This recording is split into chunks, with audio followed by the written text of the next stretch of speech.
This morning on BRN, how artificial intelligence controls your health coverage. And joining me now to discuss this and a lot more, Jennifer Oliva is a professor of law at Indiana University. Jennifer, so great to see you. Thanks for joining us on the program this morning. Thanks for having me, Jeff. Artificial intelligence, it's so pervasive now today. It's in everything, or at least you hear it's in everything that we do, from manufacturing to looking at your financial information.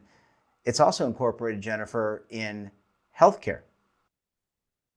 Widely, actually. There are sort of many tracks of this, but and folks have read about it, I'm sure. But you don't probably even know when you go in to see your physician how often they're using AI, ranging from typical diagnostic tests where AI is saying, hey, I'm looking at this X-ray and I can see something, or I'm looking at this blood work and I can see something, to like copying and assisting doctors with just basic patient-client conversations where the AI is copying the notes and like pointing out to the doctors, here's things that the patient said versus what their chart reads or what their medical records show. And again, an area that I'm interested in addition to this, is healthcare insurers, other parties in the healthcare system outside of clinicians also use AI to make determinations about whether your claim should be paid for, how long you should get to stay in a hospital after surgery, how long you should be in a skilled nursing facility for rehabilitation. Also, anything you can imagine, there's some kind of AI or AI manufacturer in the background pushing products, some of which are in robust use and some which are coming online every day, as you and I are just talking right now. Yeah, and I mean, I can see a lot of the benefits of AI, especially for repetitive tasks. You mentioned some of the case notes and things like that. I can certainly see the benefits there. But let's drill down a little bit more into insurance coverage. This is, I can see the need for efficiency, but does it present challenges for you and I and other you know, patients, for lack of a better word, in terms of us getting our critical care? Yeah, I think so. And I think you hit on the sort of hit the nail on the head here, is that there's this like kind of competing stuff where for a long time, if insurers or payers would like deny a claim and take like a deep look and that kind of stuff on it, that the health could be degrading during that time. They could be in an acute situation where they really need to answer fast and for the physicians to be able to move. So there's this huge push for them to make decisions quickly, right? And that's on the one hand. On the other side, it's like, if you're going to use AI to make those decisions, what kind of data and information does the AI care about to make quick decisions? Are they making good decisions, or are they just making quick decisions that still benefit the insurer? For example, denying and delaying care saves the insurer money because whatever that care cost stays in their pocket during that time frame while that's going on. And ultimately, sadly, if a patient dies or doesn't challenge it, that money remains in the insurer's pocket. So quick decision making, and that the federal government and many insurance regulators have pressed these insurance companies to be faster, stop dragging out the process. But on the other hand, even a quick decision that's built on faulty data or problematic criteria, or criteria that benefits profit-driven sort of operations, may not be improving the situation just because we're gaining quickness. Yeah, and do these? I think I come from the retirement industry, so I think about how AI is being deployed in the retirement industry. It's making recommendations. It's saying, hey, administrator, operator, this is what you need to be thinking about. Is that not the case? Isn't there still the human element that would take these recommendations from AI to move a claim forward or to provide long-term care? Is that still the case, or is it just immediately saying, no, sorry, based on this criteria that it was programmed by a human being, by the way, no, we're not gonna allow this claim? Well, as a general rule, the best practice is to have a medical professional who's in the kind of same specialty as the decision pertains to review it carefully before the insurer says yes, no, or more information or other things. However, even when you have a law that says that, so California just passed a new law last year that requires, as the federal government requires this in Medicare, to your point. There's been all this sort of investigative reporting and all these lawsuits recently with inside operators, so doctors and nurses that work for the insurers saying, we just get a list, and here's what the AI is saying, and we just push buttons, deny, yes, no, more information really quickly based on this like list of multiple patients that are coming up. They're not going back looking, oh, here's the AI's recommendation, let's do a thorough file review. And you can imagine why that happens, even though the law says there must be an individual patient assessment by a qualified physician or nurse. You can imagine why that happens, because that's a time intensive, resource intensive process that costs a lot of money from fairly expensive inside operators, trained medical professionals.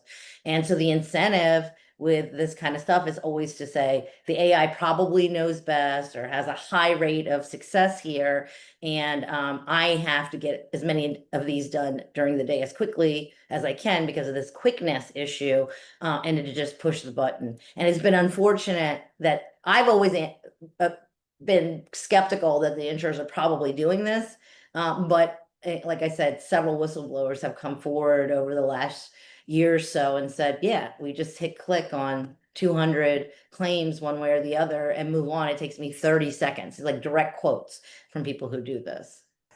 Is there an audit process? Like, again, I come from the retirement world where we have to do an annual plan audit. We had to bring, not we, but the fiduciary brings in a CPA or some type of audit firm to do a deep dive. They test transactions and they determine whether or not they were processed in accordance with the plan rules.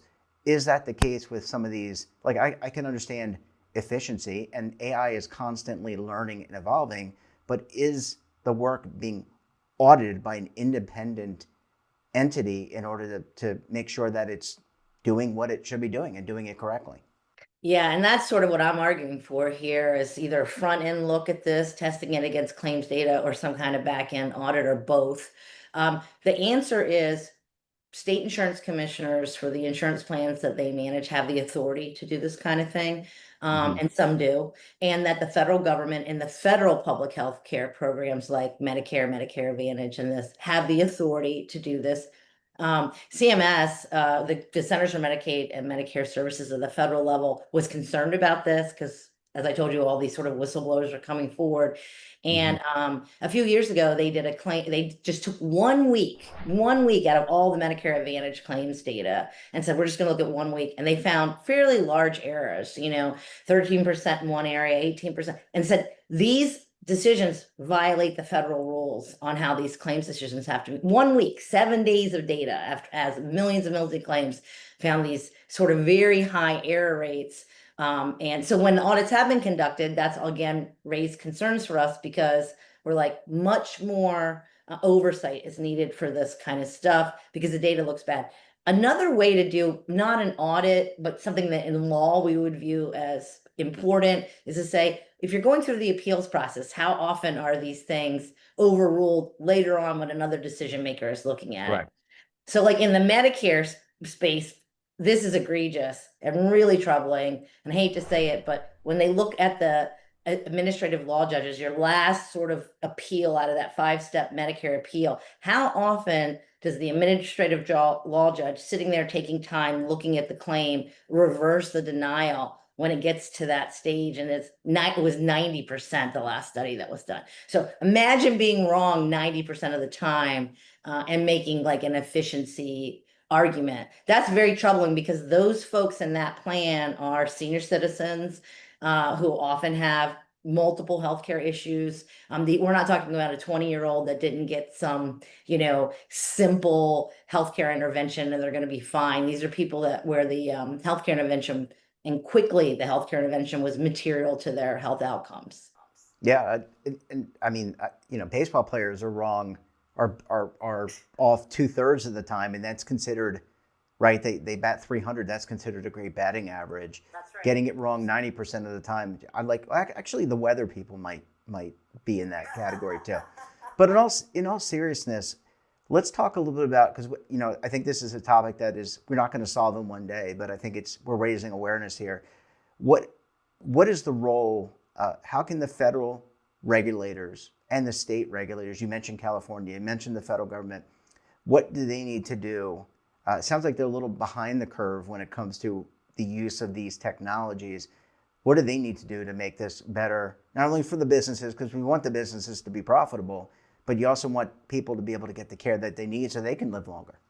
That's right. So I make a very simple argument, and it's actually unfortunate that this isn't what's happening. I'm asking the states to vet these algorithms before they're used to make life and death decisions. It's that simple as a matter of consumer protection.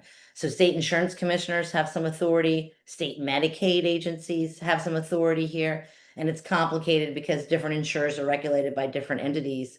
The federal government, instead of having 50 states and 4 territories having different rules and making it hard on the insurers, which often operate across those jurisdictions, I'm Yeah. like, an alternative here is go to the agency with the inside medical expertise that regulates the clinical algorithms, the algorithms that tell you, let's look at their heart rate, let's look at the, like I said, the clinical notes, the FDA, the Food and Drug Administration, and ask them to take a look at these algorithms before they're allowed to be used by insurers to make sure that we have an error rate that we can accept, and we're transparent about that to the public.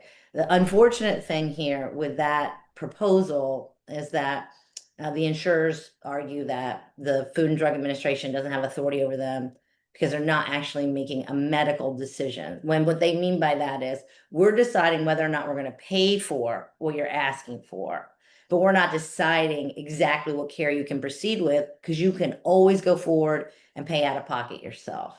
And my Well, that's true. pushback against that is healthcare is extravagantly expensive in the United States, and a ton of people on these public health programs, and even privately insured individuals, ordinary everyday Americans just going to work on their employer sponsored plan, couldn't pay for a whole host of these things.